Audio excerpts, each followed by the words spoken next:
The original idea when I approached Ian was to come with some type of classical elements and to work those into some type of frame of pop frame or rock frame.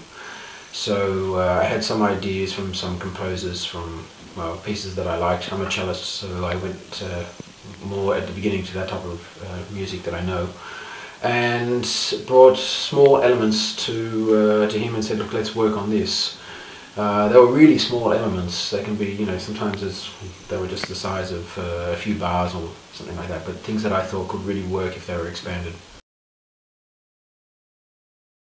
We then developed that. I came with something from Wagner's Ring Cycle, actually, and used that into one of the songs called Wagner's Lament.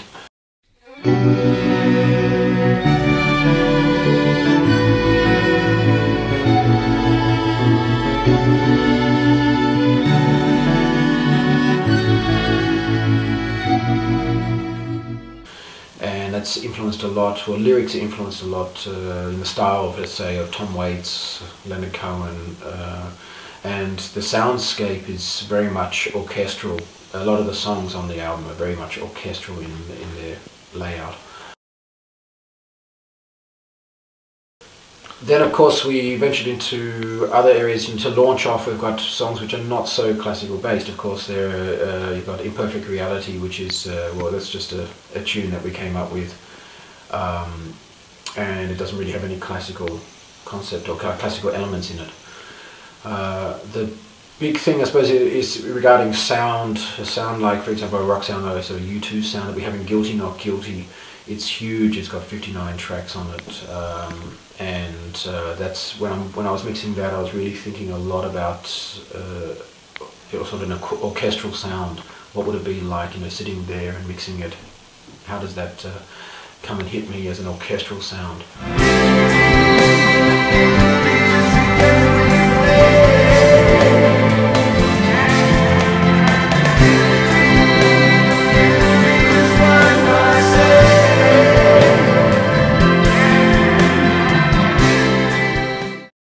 Cruise Control uses some trombone in there, there's some violin parts as well. My idea, I like to get a lot of layers into the sound, so it's not just a typical pop or rock sound, but it's got a lot more layering into it. And the more you listen to it, the more you hear things, so that's very important for me, so that it doesn't become stale.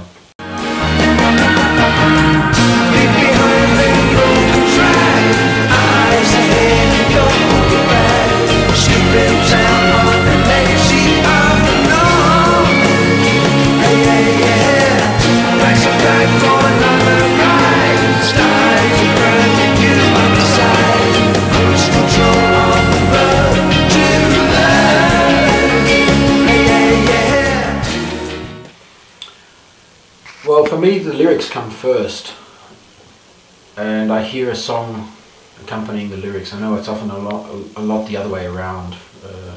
Some writers, famous ones like Elton John, for example, will do it the other way around. I hear the lyrics and then I have a tune going with it, and then that gets worked up into the full song that is now on the album. Some of the songs that I write are perhaps autobiographical, others are simply poems of some sort that come out through the pen onto the paper. It does happen sometimes we've started off with a tune and then I just add lyrics to it that way. Of course, then it ends up tending to be a bit more of a rhyme-based, some rhyme-based lyrics that serve the purpose well of a regular sort of pop song. But a lot of the songs on the album, they're about life situations, of course. You know, it can be about despair or some type of joy of some sort. So, and they will fluctuate during the song. Actually, being in an orchestra, you get a sense of sound in a way that perhaps you don't normally get if you're just sort of starting up in a rock band when you're 13 or 14. So I can apply that to songs to make them richer. It doesn't necessarily mean that every song has to be like that, because of course it will be too much and overwhelming. But I like the idea of lots and lots and lots of flavours of sound and timbres and things like that. Cellos are a bit different in some ways for me than the bass line. The bass line is, of course, one of the first things that goes in, and we put that in. Ian and I will put that in to the song pretty much early on.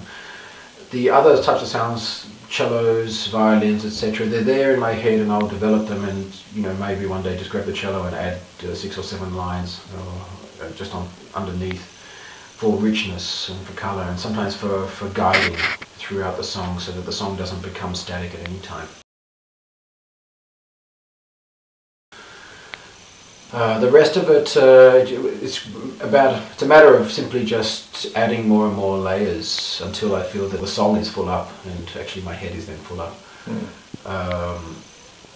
So it was a matter of bringing in just an extra line here or an extra line there, or maybe at 4 o'clock in the morning adding a bit of guitar, or maybe reducing some notes and adding another line somewhere else in another instrument.